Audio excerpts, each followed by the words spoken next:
Primero que nada, buenas tardes, damas y caballeros. Quisiera agradecer al comité organizador de esta serie de charlas por la invitación y decir que me siento muy contento de estar aquí el día de hoy. En el momento que me preguntaron si podía dar una charla en esta serie de conferencias, yo estaba terminando de supervisar una tesis de grado donde habíamos calculado la densidad bariónica del universo conocido usando las últimas teorías acerca de la estructura filamentaria a gran escala. Y me pareció natural responder en la forma que lo hice. Bueno, vamos a hablar del universo a gran escala, porque me sentía fresco con el tema. Pero después el pánico se apoderó de mí, por todo lo que implicaba, tratar de explicarles lo que significaba la palabra universo, gran escala, etc. Entonces decidí que íbamos a tener que comenzar revisando los elementos del título uno por uno. Traje esta imagen que me pareció interesante para los propósitos de esta charla. Esta es una imagen compuesta producida por la simulación ilustre, de la cual hablaremos con detalle más tarde. Por ahora, lo importante es resaltar que muestra la distribución de materia oscura de izquierda a derecha hasta la materia ordinaria, alrededor de un grupo o clúster de galaxias de las galaxias más masivas encontradas hasta la fecha, alrededor de 10 a la 15 masas solares. Bueno, esta es una pequeña presentación de los integrantes del laboratorio de física computacional del Centro de Física del IBIC. Aquí estoy yo, el doctor Claudio Mendoza, investigador titular, el estudiante de doctorado Efraín Gatús y el estudiante de maestría Paul Calderón. No, en cierta forma todos nos dedicamos a trabajar en varios aspectos de la astronomía y de la astrofísica, física atómica, modelaje de fotoionización, astronomía de rayos X, núcleos de galaxias activas, estrellas binarias, medio interestelar, espectroscopía de alta resolución en rayos X, etc. El esquema de la charla: primero que nada, daremos una breve introducción. Después nos introduciremos en el complejo tema de definir qué es el universo. Relacionado hablaremos luego del Big Bang o gran explosión. Trataremos un poco la teoría subyacente, que es la teoría Lambda Cold Matter, o en español modelo de materia oscura fría, que es el modelo estándar del Big Bang. Presentaremos algunas simulaciones hidrodinámicas que hablan de las propiedades de las galaxias y finalmente concluiremos. Primero que nada, entonces, si vamos a hablar de evolución del universo a gran escala, bueno, ¿qué es el universo? Entonces, si uno, esta es la versión moderna del hombre pensador. Si ustedes introducen en Google la pregunta ¿qué es el universo?, algunas de las respuestas o definiciones que encontrarán serán estas. En cosmología, la totalidad del universo y del espacio, de todas las formas de la materia, la energía y el impulso, las leyes y las constantes físicas que las gobiernan. En matemáticas, universo sería algo como un conjunto de individuos o elementos cualesquiera en los cuales se consideran a una o más características que se someten a estudio estadístico. Hay un periódico en el Ecuador con sede en Guayaquil que se llama Universo. En cine encontrarán que Marvel tiene un estudio cinematográfico de Marvel que se llama Universo. En televisión hay una serie de History Channel que se llama Universo. En música, el quinto álbum del cantautor argentino Axel Fernando. Pero el día de hoy nosotros vamos a estar enfocados en la definición de universo en términos de cosmología. Si se preguntan cómo pensaban los antiguos, las antiguas civilizaciones acerca de qué es el universo, podríamos remontarnos hasta 400 años antes de Cristo y hablar de las ideas de grandes filósofos griegos como Platón, Aristóteles y Ptolomeo, en donde estuvo gobernando fundamentalmente el modelo geocéntrico. En el modelo geocéntrico era la Tierra el centro de todo, y alrededor de la Tierra giraba el Sol, la Luna y las estrellas. Esta, por ejemplo, es una ilustración artística del sistema ptolomeico, que es equivalente al geocéntrico, hecha por el portugués cartógrafo Bartolomeu Bergio, que ahora está en la Biblioteca Nacional de París. Eh, ese, ese modelo gobernó nuestra... El modelo geocéntrico gobernó nuestra forma de pensar acerca del universo por alrededor de 20 siglos. Es decir, el modelo moderno que tenemos del universo ni siquiera llega a la mitad del tiempo del que gobernó el modelo geocéntrico. La revolución copernicana y mejoras en la teoría de la gravedad alrededor del siglo XVI llevan a Kepler, Galileo y Newton a establecer lo que estuvo gobernando, que era el modelo heliocéntrico, en donde ya la Tierra no es el centro del universo, sino lo es el Sol. Y me pareció interesante traerles este gráfico donde se muestra claramente un poco las escalas de las que estamos hablando. El Sol, un sistema o un objeto astronómico mucho más grande que los planetas que giran alrededor de él. Pero no nos detuvimos allí. Y a partir de las observaciones de William Herschel y Friedrich Bessel, que empiezan a observar sistemas estelares fuera de nuestro sistema solar, comienza a surgir lo que es el sistema no heliocéntrico, en donde ya no es el centro, en donde ya el Sol no es el centro del universo, sino que hay muchas más estrellas, muchos más cuerpos celestes fuera de este sistema. Por ejemplo, aquí les traje una panorámica 360 de la Vía Láctea, que es la galaxia en donde vivimos, y por ejemplo, aquí les muestro la posición del Sol o del sistema solar en esta Vía Láctea. Para que tengan una idea de los elementos de los que vamos a estar hablando en breves minutos, les traje esta lámina en donde muestro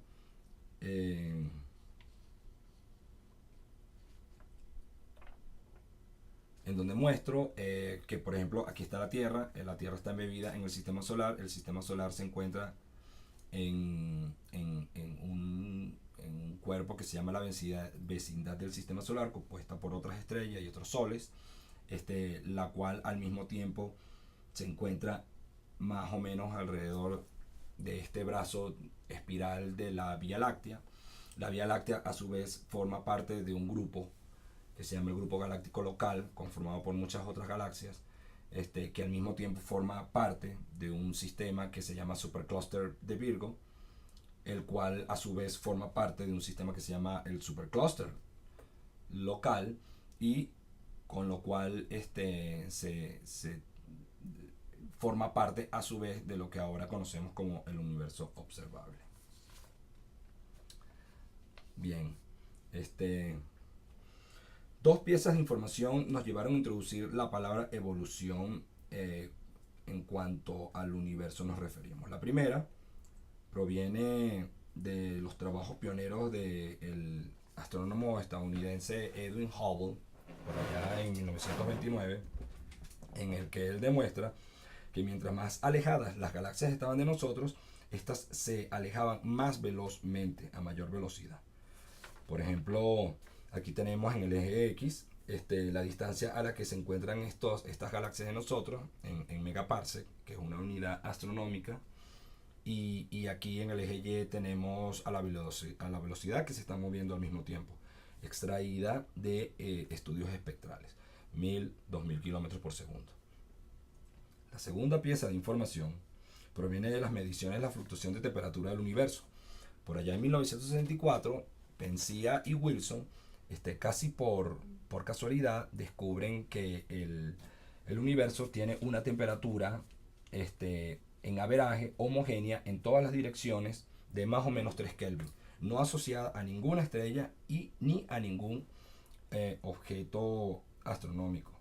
Es lo que hoy en día conocemos como el fondo cósmico de microondas, y que se piensa que es precisamente una firma de lo que fue de lo que fue esa gran explosión a los primeros instantes del universo. Se generó alrededor de 400.000 años después del Big Bang, vía recombinación. También trataremos algunos de esos temas, un poco más en cuidado. Pero lo importante es tener que estas dos piezas de información nos van a ayudar notablemente a construir la teoría que hoy poseemos. Entonces vamos a hablar un poco ahora del Big Bang o gran explosión, y es aquí cuando las piezas de información 1 y 2 se juntan para concluir que si el universo se está expandiendo, hay una velocidad de expansión y que hay un fondo cósmico de microondas, entonces el universo tuvo un comienzo, el cual se calcula fue alrededor de 13.7 millardos de años. Y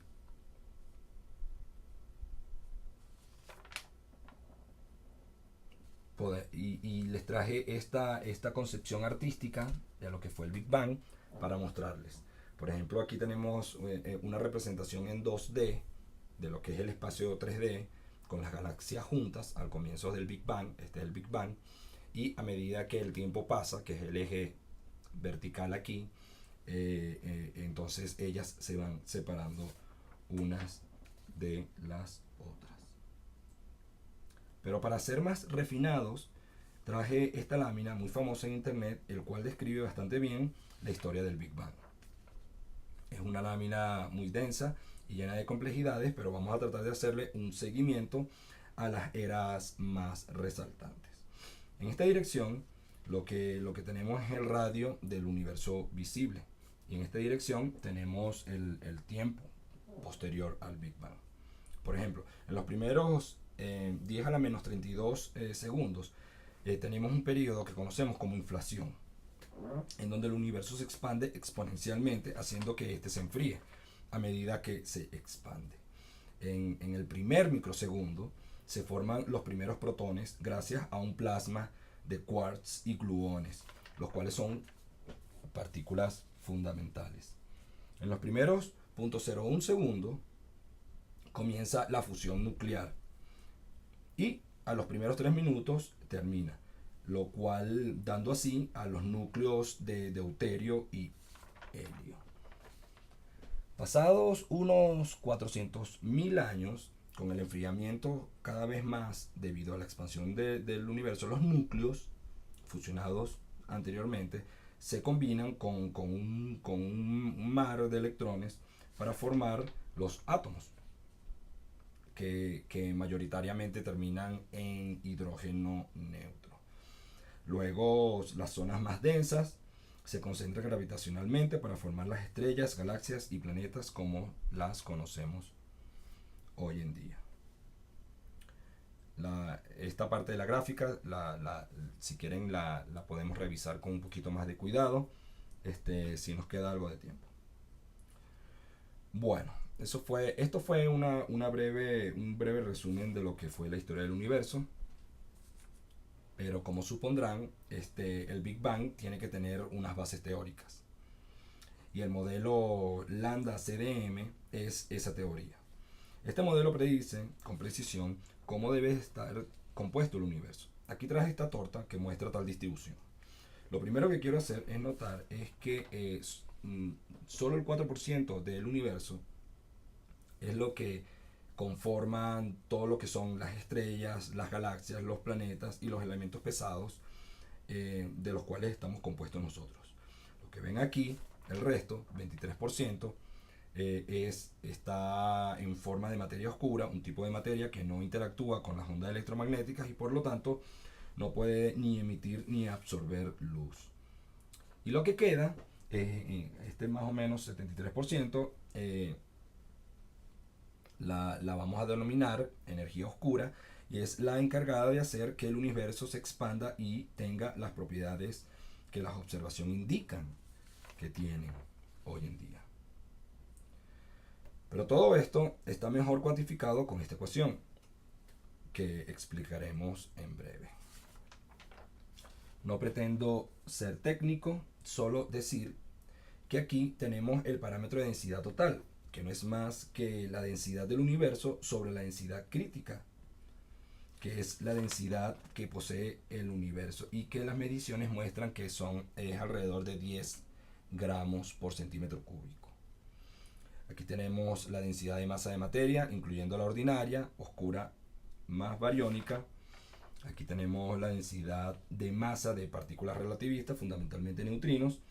Y aquí es donde entra la masa efectiva de la energía oscura, proveniente de la constante cosmológica de las ecuaciones de campo de relatividad de Einstein.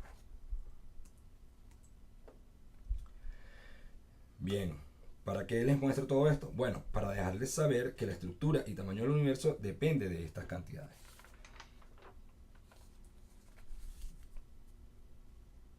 De tal forma que el modelo pueda predecir con precisión tanto el pasado como el futuro de la siguiente forma. Así, por ejemplo, tenemos,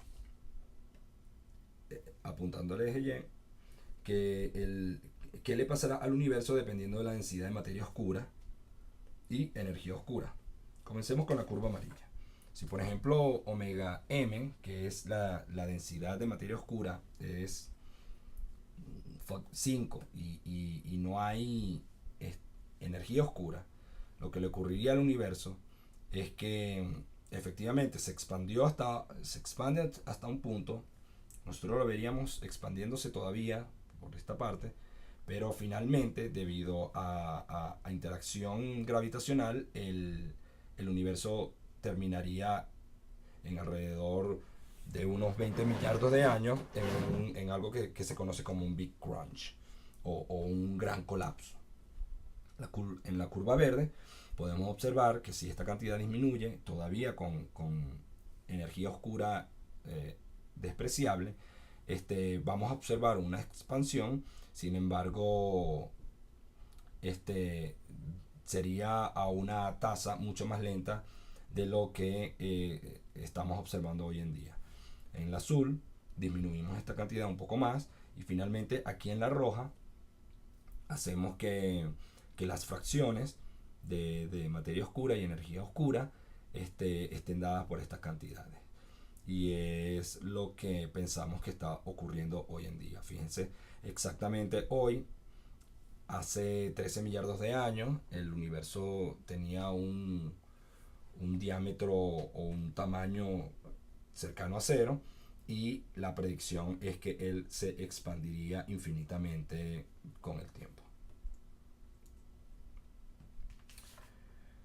Finalmente, bueno, bien, ahora con el arsenal de información que poseemos, podemos hablar de las simulaciones hidrodinámicas. Apenas en mayo pasado ha salido publicado en una de las revistas científicas más importantes una simulación hidrodinámica en donde se muestra con detalle cómo se muestra el universo desde aproximadamente 12 millones de años después del Big Bang hasta la fecha.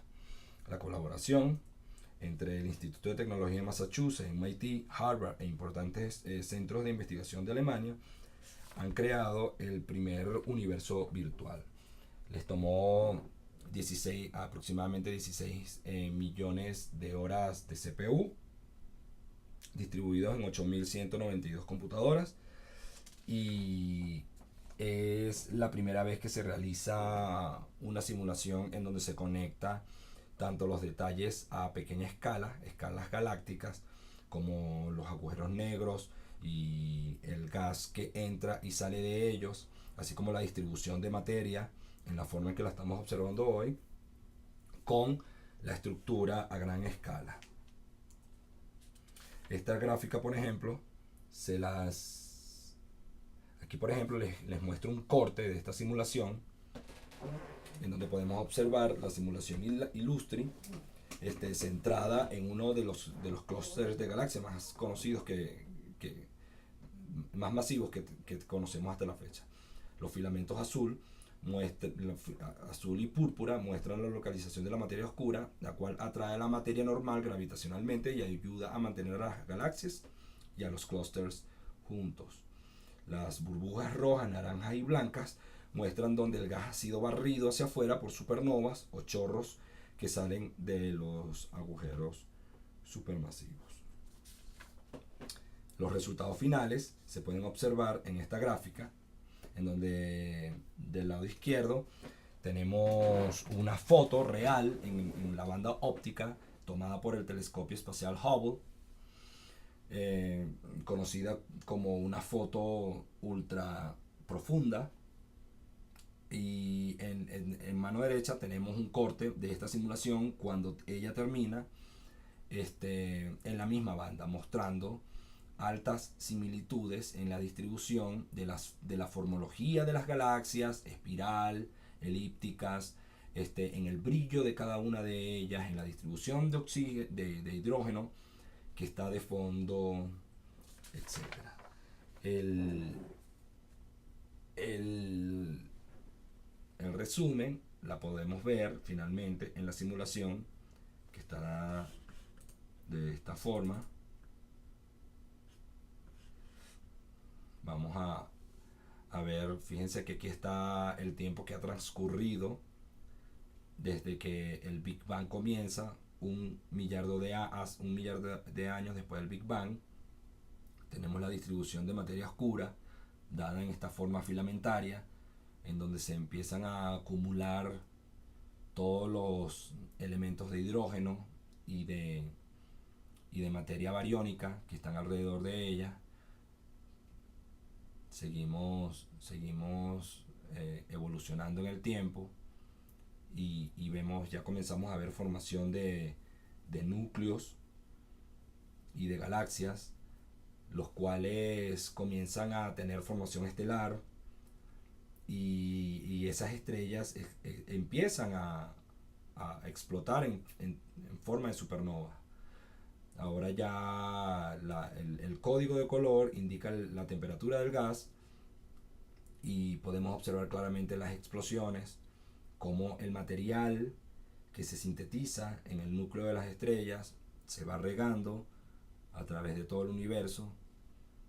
Sin embargo, la estructura filamentaria continúa siendo la misma. Las estructuras filamentarias gravitacionalmente vuelven a atraer esos elementos pesados que se han sintetizado en el centro de las estrellas para formar todos los que son los planetas, nuevas estrellas, etcétera. Ya estamos arribando a los casi 10 millardos de años y podemos empezar a ver formación de planetas, etcétera. Ya tenemos hierro, tenemos oxígeno, tenemos nitrógeno, carbono. Ya el universo y sus galaxias empieza a asimilarse mucho más a lo que a la forma en que la vemos hoy en día. También se muestra la distribución de materia oscura, y fíjense cómo queda cuando se observa en la banda del espectro visible.